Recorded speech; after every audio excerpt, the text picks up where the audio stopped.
आज की वीडियो में हम बात करेंगे कि फोन पर किसी व्यक्ति को धमकी देना कौन सा अपराध है और उसमें कितनी सजा मिलती है। लेकिन सबसे पहले मैं आपको यह बता दूं कि किसी व्यक्ति को डराना और धमकाना यह अपने आप में एक ऑफेंस है, यानी अपराध है। इसके लिए कोई जरूरी नहीं है कि फोन पर धमकी दे, केवल व्यक्तिगत रूप से धमकी देना भी यह एक अपराध है। फर्क केवल इतना ही है कि धमकी किस बात को लेकर दी गई है, उसी के अनुसार ही धारा लगाई जाती है। तो नमस्कार दोस्तों, मैं हेमंत सीनियर एडवोकेट और आप देख रहे हैं हेमंत LLB लॉ।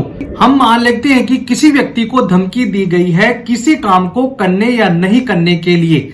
उदाहरण के तौर पर मैं आपको ये बताता हूं कि एक लड़का और लड़की आपस में शादी करना चाहते हैं, लेकिन लड़की का जो बॉयफ्रेंड है वह उस लड़की को फोन पर यह धमकी देता है कि तू उस लड़की से दूर रह, उससे शादी नहीं करेगा, अगर शादी करने की कोशिश की तो तुझे जान से मार देंगे। तो इसमें यह कहा गया है कि किसी काम को करने या न करने के लिए धमकाया गया है।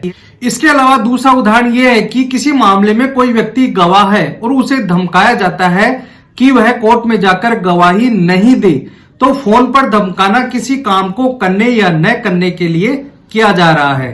किसी काम को करने के लिए कोई व्यक्ति लीगल या फिर कानूनी रूप से आबद्ध है, जैसे शादी करना, गवाही देना, ऐसे काम को नहीं करने के लिए उस पर दबाव बनाया जाता है या धमकी दी जाती है, तो ऐसे अपराध को कहा जाएगा आपराधिक अभित्रास, यानी कि क्रिमिनल इंटिमिडेशन कहा जाएगा।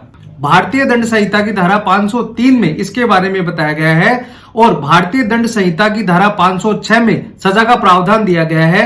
506 में यह बताया गया है कि जो व्यक्ति आपको फोन पर धमकी देता है या व्यक्तिगत रूप से आपको धमकी देता है, तो भारतीय दंड संहिता की धारा 506 में 2 वर्ष की सजा का प्रावधान दिया गया है और जुर्माना भी लगाया जा सकता है अथवा दोनों भी हो सकते हैं।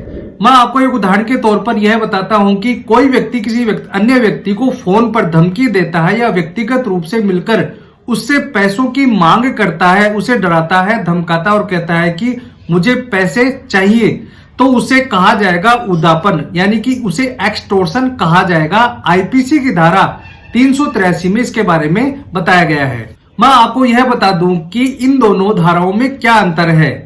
जब फोन पर धमकी दी जाती है, डराया धमकाया जाता है, तो IPC के सेक्शन 506 में 2 वर्ष की सजा का प्रावधान दिया गया है और वही कार्य अगर धमकाकर पैसों की मांग की जाती है तो IPC के सेक्शन 383 में 3 वर्ष की सजा का प्रावधान दिया गया है। आपको मैं और भी अच्छी तरह से समझा देता हूं कि IPC के सेक्शन 503 में यह बताया गया है कि जो व्यक्ति आपको फोन पर धमकी देता है या फिर कोई कार्य करने या नहीं करने के लिए धमकी देता है, आपको डराता है, तो IPC के सेक्शन 506 में 2 वर्ष की सजा का प्रावधान दिया गया है और कोर्ट के द्वारा उस पर जुर्माना भी लगाया जाएगा।